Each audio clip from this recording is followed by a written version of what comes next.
Assembly में बैठ के पॉर्न वीडियोस देखते हैं। हिंदुस्तान में अगर रहना होगा तो तिरंगे का सम्मान करना होगा। राष्ट्रवादी लोगों के लिए एजुकेशन जरूरी नहीं है। प्रधानमंत्री मशरूम खाते हैं, अक्षय कुमार जैसे नफरती चिंटू लोग 8 साल बेमिसाल। ये सर्वश्रेष्ठ प्रधानमंत्री हैं नरेंद्र मोदी। क्या मोदी जी का है 56 इंच का सीना? और आपको बता दूं, देश के गृह मंत्री जी देर आए लेकिन मैं कहूंगा कि दुरुस्त आए, लेकिन वहां कश्मीर के हालत सुधरते हैं नहीं सुधरते हैं ये देखने वाली बात है। आर्टिकल 370 हटाने के बाद कश्मीर की हालत बद से बदतर और खराब हो चुकी है। कश्मीर का नौजवान आतंकवाद की ओर जा रहा है। कश्मीर का नौजवान के लिए वहां पर इंटरटेनमेंट का कोई भी साधन नहीं है। कश्मीर का नौजवान के लिए वहां पर सिनेमा हॉल नहीं है, मॉल नहीं है। कभी राहुल भट्ट को, कभी मुदस्सिर अहमद शेख हो, कभी जो वहां की जो एक्टर है, महिला जो एक्टर है उनको, तो यहाँ कश्मीर में आए दिन गोलियां लग रही हैं, आए दिन डेली हत्या हो रही है और असेंबली में बैठ के पॉर्न वीडियोस देखते हैं। देश की मीडिया जो है वो लगातार मंदिर, मस्जिद, कुतुब मीनार, चर्च, गुरुद्वारा इनके ऊपर चर्चा करती है और जैसी वो विकास के ऊपर चर्चा करे तो उसको ये वाला मैसेज आ जाता है। एक बार और सुना देता हूँ। और जैसे पत्रकारों को ये मैसेज आता है उसके बाद से पत्रकार दोबारा से शुरू हो गए। क्या देश के सर्वश्रेष्ठ प्रधानमंत्री हैं नरेंद्र मोदी? क्या मोदी जी का है 56 इंच का सीना? और अभी तो इस लैम्पलाइट में दोबारा से अक्षय कुमार भी आ गए हैं। जो मोदी जी से सवाल करते थे कि आम काट के खाएं या आम चूस के खाएं। एजुकेशन के लिए कोई फिल्में नहीं है। और जिस तरीके से कंगना रनावत की जो भी फिल्म आपने देखा, पूरी तरीके से जिस तरीके से आपने देखा कि पूरी तरीके से वो फिल्म जो है वो फ्लॉप गई।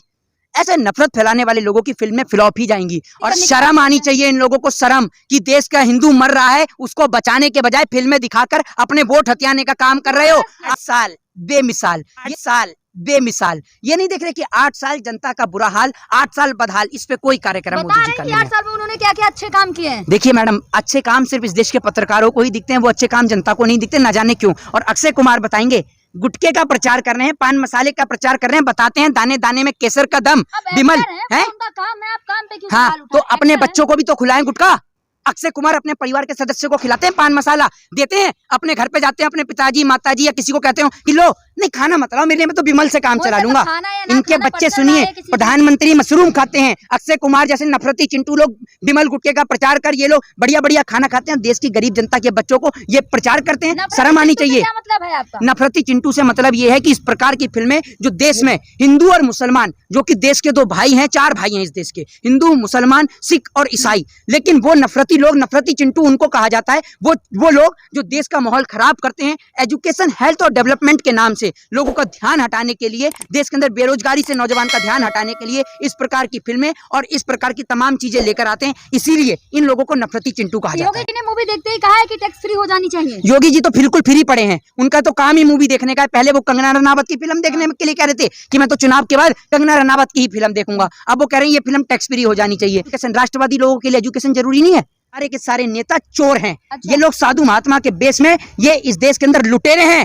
पार्टी के नेता तो इतने बेशर्म हैं जो तिरंगे झंडे का भी अपमान करते हैं। तिरंगे झंडे का अपमान करने वाले को सजा भी है और ये बोलते हैं कि तिरंगे झंडे की जगह आरएसएस का झंडा होना चाहिए। बेशर्म लोगों, तुम्हें तिरंगे का सम्मान नहीं कर सकते। हिंदुस्तान में अगर रहना होगा तो तिरंगे का सम्मान करना होगा। और कोई भी व्यक्ति अगर तिरंगे का सम्मान नहीं करेगा, चाहे वो भाजपा का अनपढ़, जाहिल और गवार नेता ही क्यों ना हो, उसको भारत देश में रहने की कोई जरूरत नहीं है। ये भारत देश के अनपढ़, जाहिल, गवार नेता जो तिरंगे का अपमान करते हैं, हमारा देश का तिरंगा नहीं चलेगा 2 रंगा। ये देश का तिरंगा है और 3 रंग का ही रहेगा। और ये 3 रंग ये संकेत देते हैं, ये मैसेज देते हैं, संदेश देते हैं कि देश का हिंदू, मुसलमान, सिख और ईसाई, ये 4 भाई एक थे, एक हैं और एक रहेंगे। नरेंद्र मोदी, अमित शाह, योगी आदित्यनाथ जैसे कितने भी नफरती लोग आ जाएं, कभी इस देश का माहौल खराब नहीं कर सकते। तो वहां धरना दे रहा है, कभी हिंदू की बेटी के साथ बलात्कार हो रहा है, बलात्कार करने वाले बीजेपी के एमएलए होते हैं। बीजेपी इतनी बेशरम पार्टी है, बलात्कारी इनकी पार्टी में, ऐसे नेता इनकी पार्टी में जो असेंबली में बैठ के पॉर्न वीडियोस देखते हैं।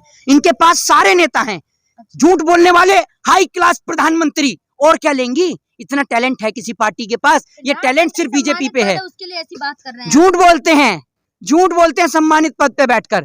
अच्छा। यही तो दुर्भाग्य है कि सम्मानित पद पे बैठकर झूठ बोलते हैं। वीडियो लीक हुई है, उसको देखकर आपको क्या लगता है? आप किस पक्ष के सपोर्ट? ये वीडियो मैं देश के अंदर संविधान के पक्ष में हूँ, मैं हिंदू हूँ। मुझे बड़ी खुशी है कि भाई मंदिर, मस्जिद सब आप सबकी आस्था का प्रतीक है। मैं ये चाहता हूँ, सुन लीजिए, हाँ, 15 अगस्त 1947 से पहले की जो चीज जो है वो वहीं पे वहीं रहेगी, और मैं संविधान के एक्ट के साथ हूँ, और कोई भी व्यक्ति अगर संविधान के एक्ट का उल्लंघन करता है तो मैं उसको नहीं मानता, क्योंकि मैं खुद एक कानून का छात्र हूँ। नारा लगा था अयोध्या तो झांकी है, काशी मथुरा बाकी है। हाँ, मैं आपको बता दूं, इस देश के अंदर बता दूं कि नफरत फैलाने वाले लोगों की कोई जगह नहीं है। योगी जी, आप तो ऑस्ट्रेलिया चले जाइए, आपको ऑस्ट्रेलिया वाले बुला रहे हैं, और आप कह रहे हैं कि अयोध्या झांकी है। आप इस देश के अंदर गृह युद्ध कराना चाहते हैं।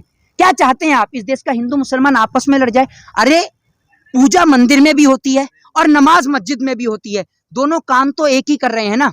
कोई अगर दिया जला के भगवान को याद करता है तो कोई नमाज पढ़ के अल्लाह को याद करता है, कोई मोमबत्ती जला के अगर जो है अपने जीसस जो है उनको याद करता है, तो कोई वाहिगुरु के सामने बैठकर पूरे देश के लिए अमन चैन और शांति के लिए शांति की गुहार लगाता है। तो ये लोग मंदिर मस्जिद चर्च और गुरुद्वारे के नाम पर पूरे देश का माहौल खराब कर रहे हैं। आखिर इस देश के अंदर वही काम मंदिर में होता है जो मस्जिद में होता है, और वही काम गुरुद्वारे में और चर्च में होता है। चारों जगह एक ही चीज होती है, और वो होती है ईश्वर की आराधना, भगवान को ढूंढने का काम, अमन चैन और शांति और प्यार का संदेश, ना कि नफरत का संदेश। लेकिन ये लोग जो हैं हिंदू मुसलमान के नाम पर पूरे देश का माहौल खराब कर रहे हैं। इस देश के अंदर मैं कहना चाहूँगा कि हिंदू मुसलमान सिख और ईसाई भाई सारे एक साथ रहें, मिलजुल कर रहें। जय हिंद, जय भारत, वंदे मातरम।